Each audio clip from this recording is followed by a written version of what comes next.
for years and years and years, I felt like I didn't have something to say. I could use other people's words and deliver them effectively, but I never found the level of success that I hoped for until I started to be able to use my own words my own way.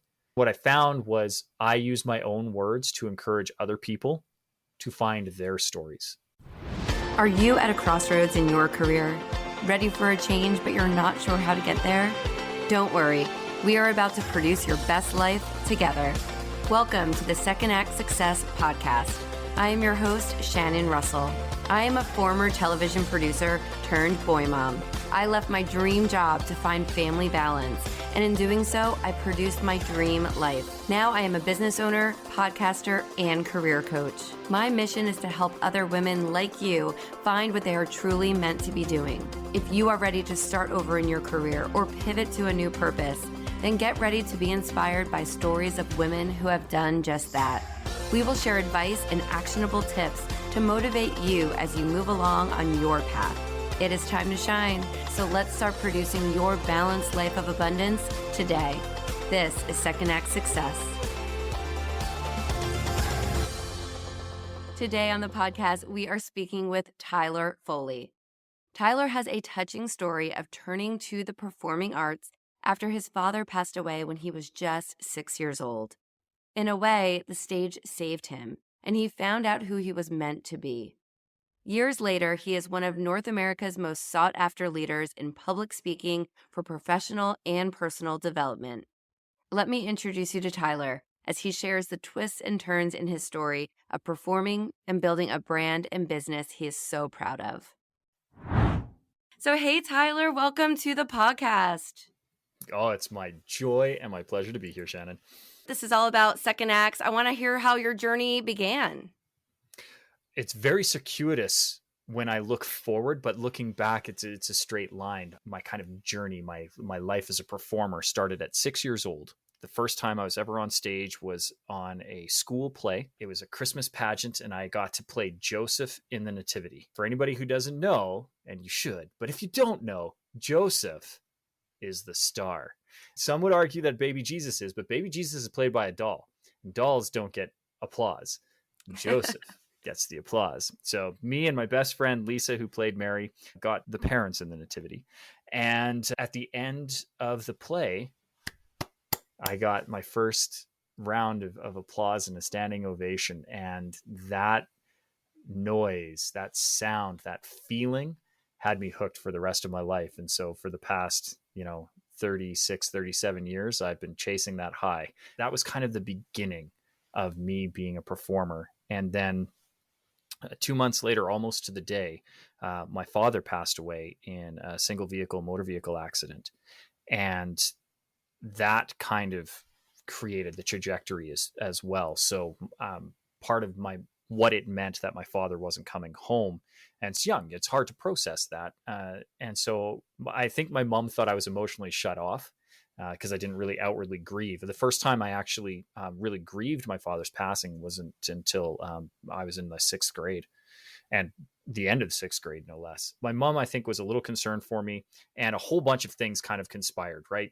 Tony Robbins always says, life doesn't happen to you, it happens for you. Being in the school play, my father was a teacher and an educator. So when he did pass, the whole community of teachers, they all rallied around my mom, and my teacher reached out to my mom and she said, I think Tyler actually has a really big aptitude for this. And at the same time, my uncle, who worked for the city of Calgary, across from City Hall at the main theater district, and overheard a casting director complaining about how hard is it to find a kid to play Tiny Tim. And he said, well, how tiny does Tiny Tim need to be? Because I have a nephew. And so she gave him a card. And so at the same time that mom's having this conversation with my grade 1 teacher, my uncle is having this conversation with the casting director. And next thing I knew, I was auditioning to be in new production of A Christmas Carol. And I got to play Tiny Tim. And so that's where it all kind of started.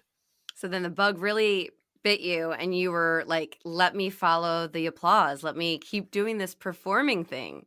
I live for the applause. It's not just a clever Broadway musical tune. It's so true. Like, there's a magic that comes over it. And I want everybody to experience it. It's driven my career. I mean, right now, as a public speaking coach, I'm motivated for people to feel what I have felt for almost 4 decades, and that is the adoration and admiration from an audience, and what that feels like, not only to receive it, but to have served your audience so that they want to give you that. I think that there's a magic that happens that can't be described until you've felt it. And once you've felt it, you know exactly what everybody's talking about and you want it, more of it. That's important to bring that part up, because some people think, oh, it's ego wanting that applause, but it's not, because you're serving your audience. They're not going to clap and give you that applause if you didn't just give them a performance to applaud. So it is a two-way street in that.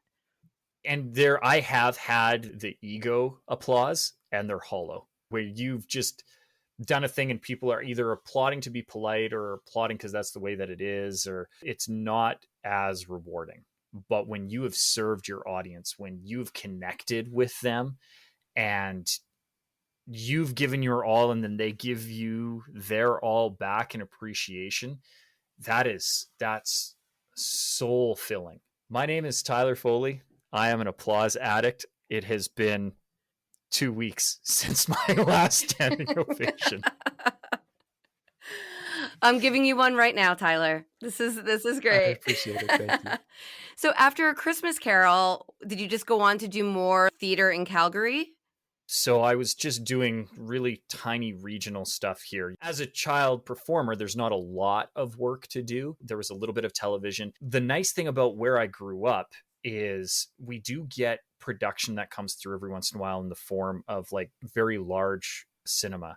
So Legends of the Falls was filmed here, and Unforgiven was filmed here. And, you know, Ron Johnson was, you know, he came and he filmed a movie here called Dead Bang. And it was literally the first film that I was cast in as like a performer. So it was fun to be able to build a resume. And then even my schooling decisions were based on that, because I ended up going to the Alberta High School of Fine Arts to train in musical theater, and from there moved to Vancouver and continued film and television and theater career out in Vancouver. I was in ragtime at the Residence there. So while the American production was on Broadway, their Livent staged a Canadian residency at the Ford Theatre in Vancouver for 14 months. And I got to be a part of that, which was phenomenal. To this day, it's my favorite musical. The ability to be in a creative space and to explore who you are through playing other people. And I think that was one of the great gifts that I got out of particularly theater more than film and television. Because, right, theater, you're rehearsing 2-3 months. You really get to dive deep into a character. Like for film and television, like I'll get sides the day before and I'll be like, oh, okay, maybe this is how I'll read it. You retired at 25, which is super interesting. So talk to me about performing up until that point. Performing up until that point was fun, right? And when I was 17, I had a medical incident that paralyzed the left side of my body for almost a year. And particularly bad for the first 4 months. I was able to get a lot of function back after that, but like my physiotherapy lasted nearly 12 months before I was back to what I would consider about 99%. So I actually moved out to Vancouver before graduation even came, and I'd already landed my first gig because they didn't need to see my face. I ended up doing a little bit of stunt work, and it was great. On Ninja Turtles, the TV series. Fantastic. And it was the first kind of thing that I got when I got to, you know, I got beat up, and then the Turtles came to my rescue, and I was a skateboarding kid, and I'll never forget it. But it was one of those things where I gone out and made this now a career, and it was super fun. And I distinctly remember the day where it stopped being fun. I had auditioned for a very well-known film production. It was Scary Movie 3, actually.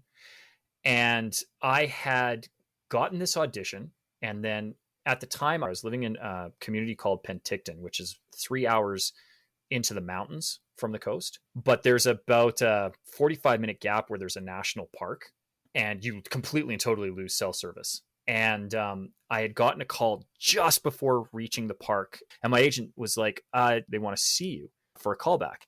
And you, being a producer, understand typically how long is it between audition and callback? Couple days. So I'm good to go home. And then they want to have a callback. And I was like, so yeah, when's the callback? And they're like, they want to see you in about an hour. Get back as soon as you can. And I remember in that moment being like, oh, I don't want to go to this callback. What actor doesn't want to go to a callback? You know? Seriously. And it was in that moment, I literally had about a 30-second decision window because that was the last exit. So I either needed to turn around right now or not. And it was a decision. Yeah. Like, do I go or do I just say no to the callback? What'd you do? I was like, oh, I turned around. I did. I was like, okay. Because here's the thing. It's not just my reputation on the line. True. It's my agent's. And I wasn't going to let my agent have to make that phone call. But I also, the whole ride back was going, you've got to stop doing this. Like, if you don't want to do this, there are other people who would kill for this opportunity. Ironically, not only did I get the role, and there's no lines in it. So what should I have been paid? If I didn't say anything on film, what should I have been paid as? What category? The background. It was basically background. If anybody wants to look it up on Scary Movie 3, I was frat boy number 1. It's such a nothing scene too. It's a spoof thing that they literally added in last minute. So that was part of the reason why they needed to have the turnaround so quick, because not only was the callback that day, wardrobe fitting was the next day, and then we filmed the day after. So they threw the scene in last minute, and it's a frat party. And then it cuts to 2 guys drinking straight from the keg, and then we both puke on each other. Like, that's it. That was the role. I was literally the one of 2 puking students. They wanted you. They wanted me. And I was going to be like, nah, you know? And so, like, for all those reasons, I sat down with my agent and I was like, listen, Carmela, I love you to pieces. I love this, but I need to step back. And so I literally took almost a decade off, where I went back to school, got an engineering discipline, started my own company. That company failed. Worked for another friend of mine to get back up on my feet. Started another company, which thankfully has been successful. But I really had to analyze what my priorities were and what was important to me. At the time, performance had stopped being it, because it had become a job and it stopped being fun. If I didn't book a gig, I didn't eat. I was doing stunt work. I was doing special skills. Like, I was doing everything that, you know, everybody in the industry does, but it was all I did. You want me to be a stand-in for this show? Sure. Why not? I didn't get booked on it, so let me be a stand-in. And so it was developing those relationships where people were supportive of my career because I wanted to be of service to them. And then the opportunities came, but it stopped at a point. It did become work, and it had become a grind, and I didn't like doing it anymore. And that was around 25. Yeah, 25, 26. And like I said, I went back to school, worked for an airline for a little bit. That was super fun. I really enjoyed that job. Just kind of, you know, I found myself. I had lost my way, and I found myself. A lot of people would think Scary Movie 3, I'm frat boy number 1, I'm laughing and puking, like getting paid for it. What a great job. But for you, there was something inside that said, all right, there's more that I can do. There's more to this. Yeah. I'm going to figure out what it is.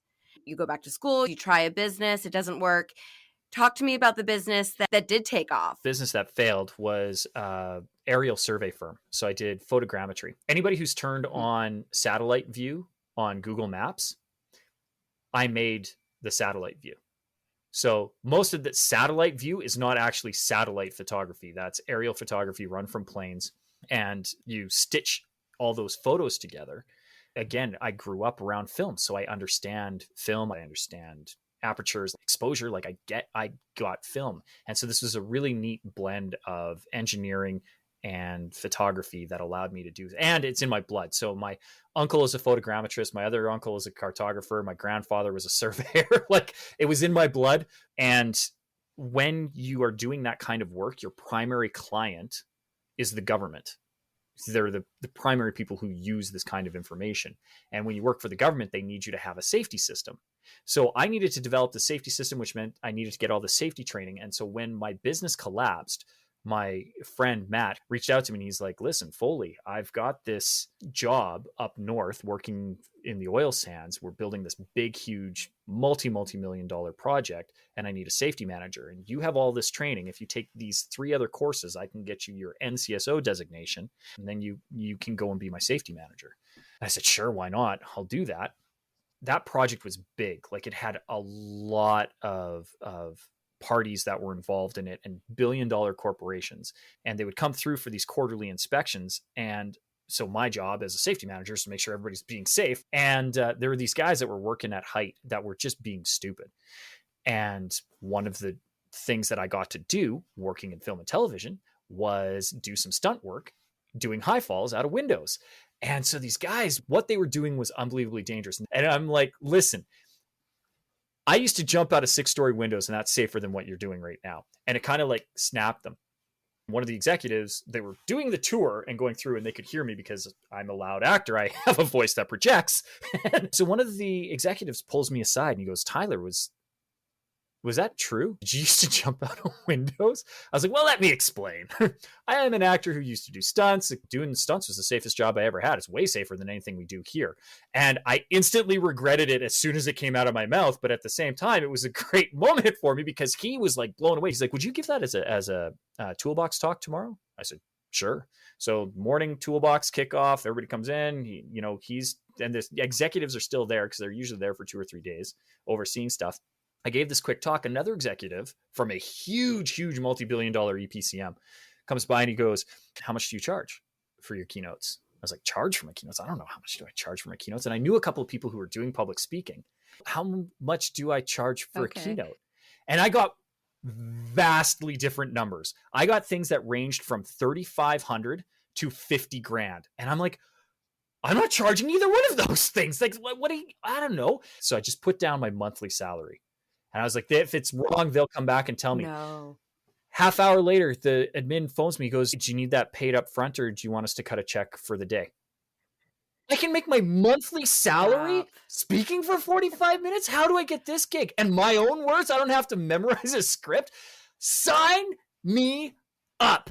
And at that point, Total Buy-in was born because I had already been doing a little bit of safety training. I got to take over his practice, and it was strictly safety consulting and auditing. And then we moved into this training aspect where we would do safety training. And then eventually it moved into what I called initially BIT, Basic Instructional Technique, which was basically public speaking 101 to train middle management who's usually thrust into this position of leadership and expected to give these presentations who have no idea how to do it and are terrified to do it. And I'm like, you don't need to be terrified. That course ended up becoming our most popular offering. And the next thing I knew, I stopped being the safety trainer and I started doing this public speaking training, which then led to more speaking opportunities for me to get super meta. Now I speak on speaking. It's so weird. People are like, what do you talk about? I'm like, I talk about talking. And every once in a while you get like one of those LinkedIn posts or Facebook posts and they're like, explain your job poorly. I'm like, I talk to people about how to talk to people so they can talk to people. That's my job now. And, I got a number 1 best-selling book out of that. I've got speaking opportunities. I was just down in Dallas speaking. Tony Robbins was the headliner on the stage that I was on. Like, do you know how cool that is? No. To I got be able to say that I spoke on Tony Robbins' stage, like, huge. Hey, it's Shannon. If you are enjoying this podcast, then you will love my weekly newsletter. It's full of career advice, productivity tips, and of course, inspiring stories of women who have launched a new career that they love. Just go to secondactsuccess.co to sign up. Plus, you'll get the My Success Vision Board to help you with your 2023 planning as well. Now it's back to the episode. So then the safety aspect of the company just went to the wayside, or are you still a part of that? Yeah, so that's the funny thing. The safety is still there. I just don't do it anymore. But I have a very good team of very highly qualified professionals who do their jobs way better than I do. And I just get to be my shiny, pretty self and show up on stage and talk. How incredible is that, though, right? So you form this business. Now it's running itself. Total Buy-In is an umbrella company that encompasses the safety, the speaking, me as a quantity and an entity and a brand, Sean Tyler Foley, and then Tyler, the speaker. All of those things kind of funnel through to Total Buy-In. And we have, like I said, Drop the Mic and Endless Stages, which are the training aspects. And then when I do get to go on stage, I'm doing a 20 to 40 minute presentation to pitch a training program. Then we have the Power to Speak Naked and the Power of Influence training programs. It's massive. Like, I don't even know. I feel like when you're behind the wheel, you're driving and you just kind of go on autopilot. You leave work and you end up in your driveway and you're like, oh, I don't remember how I got here. You can think back and you're like, no, I remember the mile markers. I did all the turns. But that's how I feel right now, that I got here on autopilot. I know the steps. I'm consciously aware of it. But this has been such just a flow state of arrival, particularly over the last 2 years, where I'm at this position where I'm doing everything that I wanted. Everything that I wanted. The life has gotten to the point where it's exactly how I pictured it and envisioned it to be. And I'm like, yes, because it wasn't always like that. Like, there was this struggle, right? There was the paralysis at 17. There was the failure of the business. Like, the first, that crushed me too. I felt so worthless when I had to let that thing go, particularly because it was the same industry that my uncle was in. And my uncle was wildly successful, multimillionaire from his mapping firm. So for me to have not succeeded at that business really felt demoralizing and deflating. And so to realize that wasn't actually my path, that everything kind of set me up for doing this. This is where my passion is, particularly, 20 years in film and television. And to be able to now be back to a place of joy performing some 20 years later was just almost surreal. It all comes back around. I always try to figure out the thread in everyone's journey. And I feel like you started in acting, you started your business, and what you're doing now is incorporating the performance you did when you were younger, going into the business. You're kind of just incorporating it all into this a million different projects. There are a million things that went into the training necessary to be here, but the commonality within all of them is a love and a desire of performance and helping people. I have this one skill set. Like, I'm really good at talking, but that doesn't necessarily solve somebody's problem unless you have something to say. And for years and years and years, I felt like I didn't have something to say. I could use other people's words and deliver them effectively, but I never found the level of success that I hoped for until I started to be able to use my own words my own way. What I found was I use my own words to encourage other people to find their stories, to be able to tell them effectively, particularly from a lens of performance. You're a producer, I'm an actor. We understand the theatricality of it. And where most people fail is they try to state statistics. These are the facts of what I did. And I'm like, no, I don't care, right? It's an old sales adage that stats tell, but stories sell. I need you to sell me on your idea, and the statistics are not going to do it. I don't need to know what age these things happened. I need to know how you felt at that age when they did. Yep. I can tell you that my business failed and it does nothing. I tell you that I was completely and totally demoralized because my uncle was in it. Now you're like, oh, I get it. And yeah, I would feel that way too.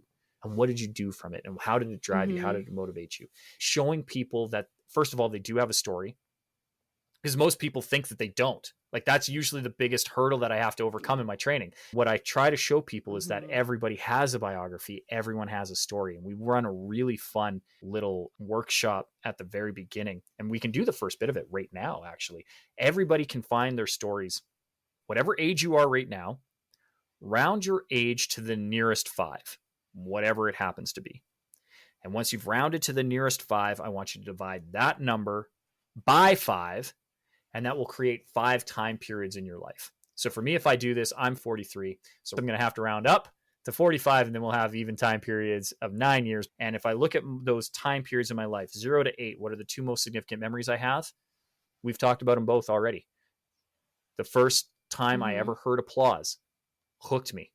And it was an auditory memory. And if I think back to that time period, it's the first thing that I go to. And that's what we need to do in those time periods. What is the most significant memory that you have? It's the first one that pops to your mind. It's important for a reason. So write it down. And like I said, for me, it's being on stage. And then 2 months later, the sound that my mom made when a police officer and my family physician came to the door to tell her that my father was never coming home. It's the most gut wrenching, horrific sound. It sent shivers down my spine. To this day, I can't like it. I do not like that sound. And that has really guided my life. Those two sounds. There's one that I've chased, wanting to hear my entire life. And there is one I have avoided, never wanting to hear again for my entire life. And there's no wonder that I got into safety, right? My father passed away. Like it all connects. You're like, oh, I get it. But being able to, as you said, find the thread, find the narrative. So you do this and you should be able to come up with at least 5 stories because everybody has a significant memory. Everybody has a thing where they're like, oh yeah, that's the thing. And then that part is easy. Anybody can do it. It takes 2 to 3 minutes. The real workshopping that we end up having to do, and the reason why my workshops are 3 days or 5 days long, is because then we have to explore the why. Why is that memory significant? And once you've discovered the why of that, where are the lessons, plural, because it's never just one. It's never just one. And now how can you use that to impact your audience? How do you create that narrative? How do you use the hero's journey structure to tell this story effectively? And here's where most people make the biggest mistake and where we have to correct it really quick. When you use the hero's journey model, you're not the hero. When you're telling the story, you're not the hero. In the hero's journey, you have your hero and they're in a state of unknown. They don't know what they don't know. Okay. And then all of a sudden they're thrust into a state of crisis that then turns the world upside down and they cross the threshold. When they cross the threshold, then they meet their mentor. And the mentor guides them through a series of trials and tribulations before they overcome their final adversary, and then they have their journey home. What you are when you tell your story is the sage and mentor. You are helping your audience in their hero's journey.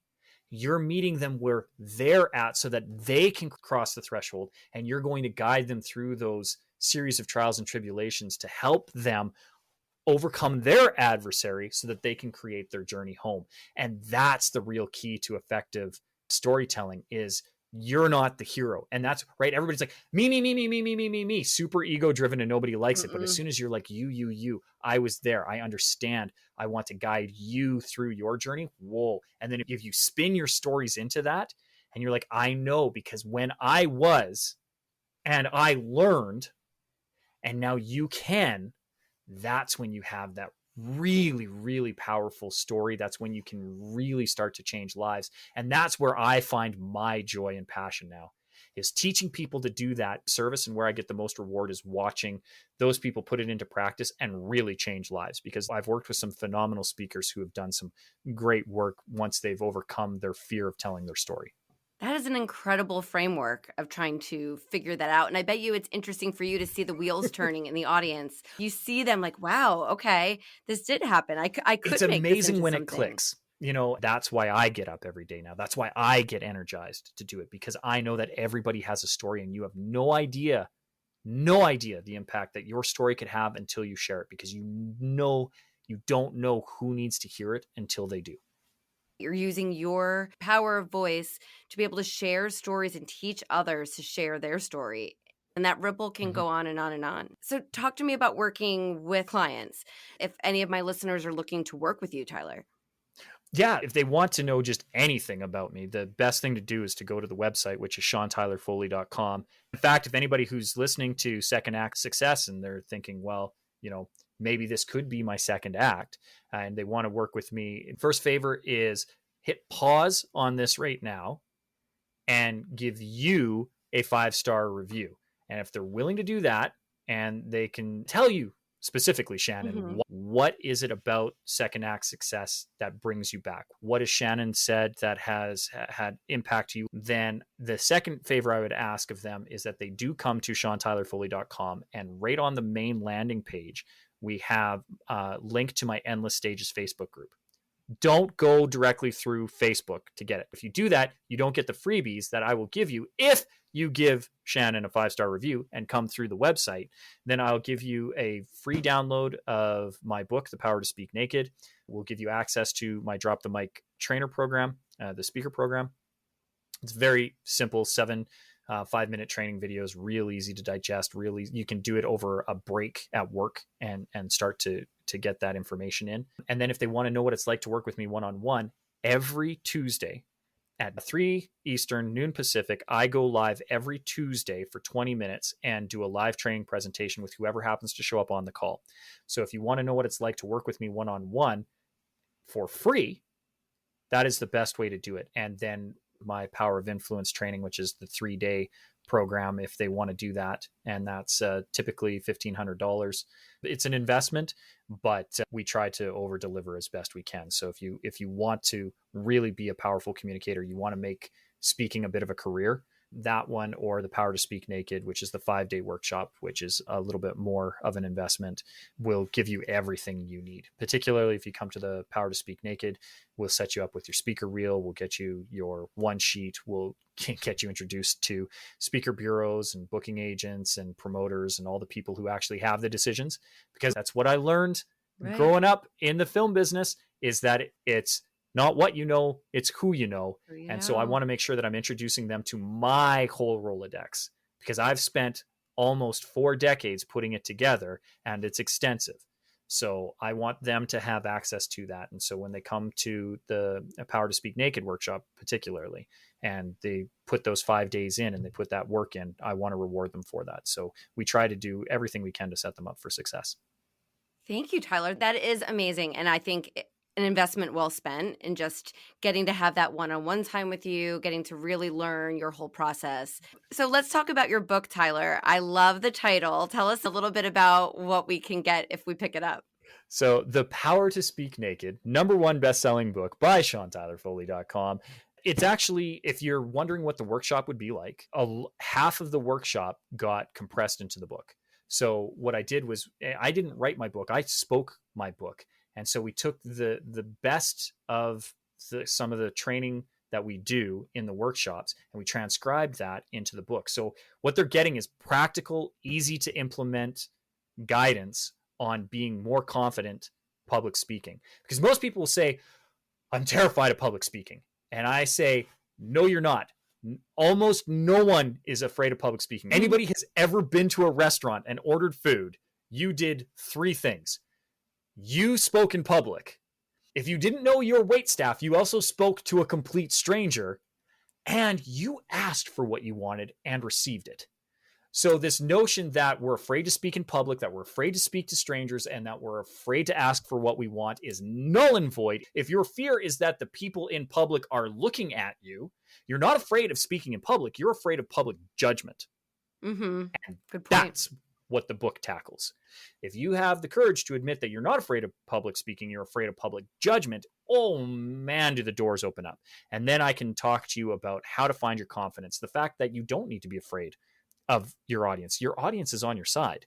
If you have been asked to speak, you are the authority. And you don't need to be afraid of their judgment. You just need to deliver. What I try to do is show people in the book how to get out of your ego and get into a service mentality. What if I give the best presentation ever? What if my words have impact? What if I change somebody's opinion, thought, life? And if it's only one that you change, do you not feel that that's good in the world? To have changed one life? Like, that's powerful. One of the things that I talk about in the book is you gain confidence through competence. And the only way to become competent at something is to do it over and over and over again. Only through repeated efforts do we find perfection. And I will let you in on a secret. I did 300 podcasts last year. I have been public speaking since the age of 6, 36 years, almost 4 decades of public speaking and performing. I have never given a perfect talk in my entire life, but they're all pretty good now. I like them. Yeah. And even the ones where I absolutely bomb it, and I have bombed in the last year, they're learning opportunities. And so I'm getting closer and closer and closer to an ideal, but I'll never be perfect. And I have definitely practiced. And that's the key, is learning how to practice correctly. Understanding you don't need to memorize a script. Good God, don't try. Stop. It's a waste of energy. That's the other thing too. Most people are practicing and rehearsing and preparing for speeches wrong. In fact, there's 2 chapters entirely dedicated to how to properly prepare for a speech. And I promise you, none of it is memorizing technique. Whether you're trying to be a public speaker, or like you said, if you're managing a team and you need to get up and talk about what the next quarter is looking like, there are so many reasons to be able to get up and present yourself in a proper way to get your ideas across. What does the next chapter look like for you, Tyler? I have no idea, and I'm super excited about that. Right? You're in a good place. You already said you've got so many things going right that you're going to keep on this path. And here's the thing, even if they go south on me, it'll be the way that it is, and I will find a way to make it work, because I always do. And I got to tell you, I'm not positive. You ask my wife, I am not a positive individual. I don't look for the positives in life, but what I do look for is the grace. And I learned that early on. I don't think my dad dying is a positive. I will never say that that's a positive, but I definitely think there was grace in it. I wouldn't be who I am today if it weren't for that event. And I needed that event to become who I am. So I'm always constantly looking for the grace, and I would encourage every one of your listeners to find the grace in those situations, because life is not perfect all the time. And although I love this smooth sailing right now, there is assuredly a storm on its way. But I also know that I can weather it as long as I have prepared properly. Is that confidence? You have that confidence that you can turn the ship around. But again, confidence through competence. I only know I can turn the ship around because I've had to do it over and over. Yes, you've had to over again. Your lessons are always coming back. I love it. It's very true. So where can our audience connect with you? Best place is going to be SeanTylerFoley.com. I would encourage everybody, if you're listening to Second Act Success, hit pause, give it a 5-star review. Let Shannon know what is working for you, why you come back. And if you're willing to do that, I'm more than happy to turn over my catalog to you, make it available to you for free, and invite you to come to Endless Stages and take some training with me for free every Tuesday, noon Pacific, 3 Eastern, for about 20 minutes. And you'll see what you get. Thank you, Tyler. Thank you for that wonderful offer to our listeners as well. And this has been such a pleasure. I have gotten so much out of this conversation. I know our listeners have too. And I'm excited to see what's next for you. I'm excited to share it, so we'll let you know. Thank you to Tyler for sharing so much with us today about his story and all that he has built. I'll link to everything in the show notes for this episode below as well. Thank you for listening, my friend. I'll be back here for another episode of the Second Act Success podcast soon. Bye for now. Thank you for joining us. I hope you found some gems of inspiration and some takeaways to help you on your path to Second Act Success. To view show notes from this episode, visit secondactsuccess.co.